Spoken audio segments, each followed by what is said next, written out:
भारत की जीडीपी 7.6% की रफ्तार से बढ़ी है। विकास दर में भारत ने कई देशों को पीछे छोड़ दिया है और दुनिया की सबसे तेजी से बढ़ती अर्थव्यवस्था का तमगा एक बार फिर से भारत के ही नाम रहा है। इंडिया इस टाइम एक ऐसा कंट्री है जिसकी जीडीपी दुनिया भर में सबसे तेजी से ग्रोथ की तरफ जा रही है। 7.6% फाइनेंशियल ईयर 2023 और 2024 के अगर ग्राफ की बात करें तो उन्होंने ग्रोथ की है। इस इकॉनमी उनकी स्ट्रॉन्ग है, डायस्पोरा उनका स्ट्रॉन्ग है, टेक्नोलॉजी पे ग्रिप है उनकी, पॉलिटिकल स्ट्रेंथ है उनकी। और दूसरा इस वक्त जो है चाइना दुनिया की सबसे बड़ी थ्रेट अमेरिका की नजर में है और उसको कंटेन सिर्फ भारत ही कर सकता है और कोई नहीं कर सकता। Now, Prime Minister Modi posted on social media platform X the GDP growth numbers for the Q2 display the resilience and strength of the Indian economy in the midst of such testing times globally. आप लोग कई trillion कर्जे में चल रहे हैं, पाकिस्तान पूरा तो 4 ट्रिलियन रीच किया है। उसके लिए बहुत मेहनत लगी है, उसके लिए बहुत एफर्ट किया है। भारत के प्रधानमंत्री ने पिछले 9 साल में 9 सेकंड की भी छुट्टी नहीं ली है। जिस तरीके से देखा जाए इंडिया की तरक्की ग्रोथ कर रही है ना, उस तरीके से पाकिस्तान उतना ही पीछे आ रहा है। जब तक पाकिस्तान का एक दफा दिवालिया नहीं निकलेगा ना, तब तक पाकिस्तान का कुछ नहीं हो सकता। But there was one bright spot. India, which is set to grow more than 6% this year. That's more than any other major economy.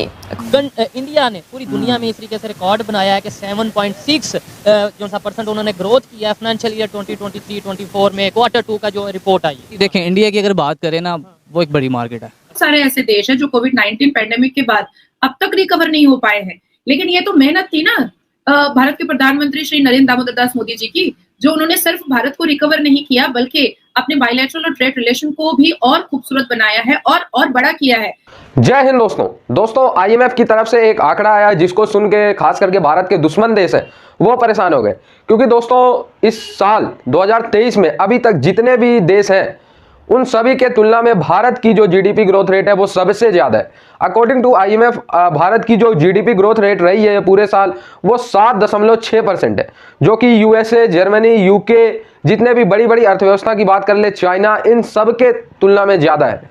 और दोस्तों अगर इसी स्पीड से बढ़ती रही तो भारत की अर्थव्यवस्था जल्द से जल्द Germany as well as Japan को भी पीछे छोड़ देगी आने वाले 3 सालों में। अनुमान लगाया जा रहा था कि 2030 तक भारत जो है तीसरे नंबर पे पहुंचेगा, लेकिन अगर इस हिसाब से इकोनॉमिक ग्रोथ रहती है भारत की तो आने वाले 3 सालों में भारत तीसरी बड़ी इकोनॉमी बन सकता है अकॉर्डिंग टू आईएमएफ, अगर 7.6% की जीडीपी ग्रोथ रहती है। दोस्तों ये खबर सुन के पाकिस्तान में मातम फैल गया और मैं देख रहा हूँ बड़े बड़े चैनल्स पे, पाकिस्तानी न्यूज़ चैनल्स पे ये डिबेट हो रहा है कि प्रधानमंत्री नरेंद्र मोदी जी ने कैसे 10 साल में मैजिक चलाया कि भारत जहां 15वें 12वें इस स्थान पे था इकोनॉमी में, डायरेक्ट तीसरे पे आने वाला। Indian stock market valuation reach 4 trillion for the first time, और वहीं पर आप लोग I think 89 trillion if I am not wrong. आप लोग तो बोलिएगा नहीं और हाँ में हाँ भी नहीं कीजिएगा या उसको करेक्शन भी नहीं कीजिएगा। मोर और लेस 89 ट्रिलियन आप लोग कर्जे में हैं, और अगर आप लोगों ने कर्ज वापस नहीं किया तो उस पर भी आपको परिणाम जो है पाकिस्तान को वो बहुत बुरा मिलने वाला है, बहुत बुरा परिणाम मिलने वाला है। अब आप लोग परेशान हो रहे हैं, आपकी सरकार जो है वो काकर जो केयर टेकर प्राइम मिनिस्टर है वो कड़कड़ा करके वो सब जगह भीख मांग रहा है। पहले नवाज शरीफ ने मांगा, उससे पहले इमरान खान ने मांगा, उससे शहबाज शरीफ ने मांगा, अब कड़कड़ा करके काकड़ मांग रहा है, पर भीख भी नहीं मिल रही है। पर वी आर वेरी थैंकफुल कि हमारे भारत में एक ऐसा अवतार है भगवान राम का, एक ऐसी ब्लेसिंग है कि कोविड-19 के बाद सबको ऐसा लगा था, हर किसी को ऐसा लगा था कि हमें उभर कर आने में या बाकी देशों को भी उभर कर आने में बहुत समय लगेगा। बट टच वुड, जितना भी भगवान राम का मैं शुक्रिया अदा करूं उतना कम होगा कि हमारा कोविड-19 का सिनेरियो और सिचुएशन उस वक्त भी बुरा नहीं था और बहुत जल्द भारत रिकवर किया, और आज वैल्यूएशन स्टॉक मार्केट की जो है वो 4 ट्रिलियन को पहली बार टच कर चुकी है। तो हमारे लिए एक बहुत बड़ी अचीवमेंट है, हमारे लिए एक बहुत बड़ी बात है, और ये एफर्ट का नतीजा है। हम पूरे साल पढ़ते हैं ना, तो एग्जाम के वक्त रात में पढ़ने की जरूरत नहीं पड़ती है। कि इंडिया जो कि नेबर कंट्री है 7.6% ये जो वो हुआ है उन्होंने ग्रो किया है। क्या कहना चाहेंगे, उनकी जीडीपी पूरी दुनिया में अगर चाइना की बात करें उस तरीके से नहीं ग्रो कर पाई, यूएस से उनकी मुकाबले में नहीं ग्रो कर पाया जितना उन्होंने फाइनेंशियल ईयर 2023-2024 में ग्रो किया है अपनी जीडीपी को। देखिए कोरोना उधर भी कोरोना तो उधर भी आया। देखिए इंडिया की अगर बात करें, इंडिया ने अपने उस टाइम को अच्छा यूटिलाइज किया, ठीक है। जब ऑल कंट्री बैकफुल में जा रही थी, इंडिया ने वह भी अपने आप को डेवलपमेंट करने की कोशिश की। उसने डिफरेंट प्रोजेक्ट्स पकड़े, उसने डिफरेंट प्रोजेक्ट पे काम किया। एप्पल की बात कर लें, एप्पल में उसने इतना कुछ किया कि एप्पल ने उसको अपना किया। पूरी दुनिया की बात करें जीडीपी के हवाले से बहुत से ऐसे कंट्रीज हैं कोरोना के बाद खास तौर पे उनका जो ग्राफ है, जो ग्रोथ का ग्राफ है वो डाउन हुआ है। चाइना की अगर बात करें वो उस तरीके से ग्रो नहीं कर पा रहा। जापान की बात करें और भी बहुत से कंट्रीज हैं। और पाकिस्तान में जो इस टाइम जीडीपी की कंडीशन है ओवरऑल अगर हम बात करें तो क्या इसके ऊपर आप कहना चाहेंगे? ओवरऑल क्या वजह समझते हैं उनकी इकॉनमी का इस तरीके से ग्रो करना, और आने वाले टाइम में जो रिकॉर्ड बता रहा है या जो लोग प्रेडिक्ट कर रहे हैं कि आने वाले टाइम में मजीद बेहतरी की तरफ जाएगा? देखिए वहाँ की जो आवाम है ना, वो अपनी हुकूमत से मिलकर उस पर इन्वेस्टमेंट करती है, ठीक है।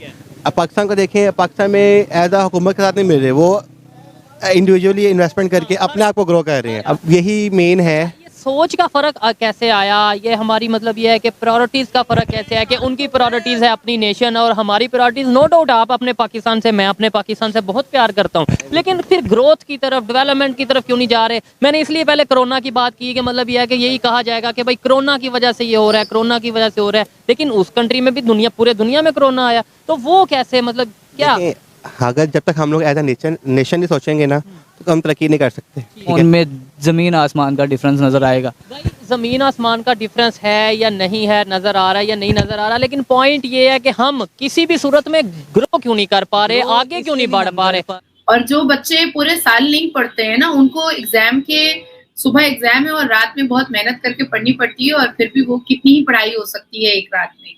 तो ये भी एक वजह है। और सिर्फ ऐसा नहीं है कि भारत के प्रधानमंत्री जी ने सिर्फ स्टॉक मार्केट पर तवज्जो दिया है या इकोनॉमी पर तवज्जो दिया है, उन्होंने छोटी से छोटी योजनाओं पर भी तवज्जो दिया है और बड़े से बड़े बायलैटरल और ट्रेड के रिलेशंस पर भी उन्होंने तवज्जो दिया है। ऐसा नहीं है कि हमारे भारत के प्रधानमंत्री ने स्वच्छ भारत अभियान या उज्ज्वला योजना या शौचालय योजना पर तवज्जो नहीं दिया, उस पर भी उन्होंने तवज्जो दिया है। शौचालय योजना पे भी तवज्जो दिया है और भारत के झंडे को चांद पे भी लहराया है। तो छोटी से छोटी बात पर भी वो तवज्जो देते हैं। अब 41 मजदूर हमारे एक सुरंग में फंस गए थे, एक केव में फंस गए थे, उस पर भी हमारे भारत के प्रधानमंत्री का तवज्जो था।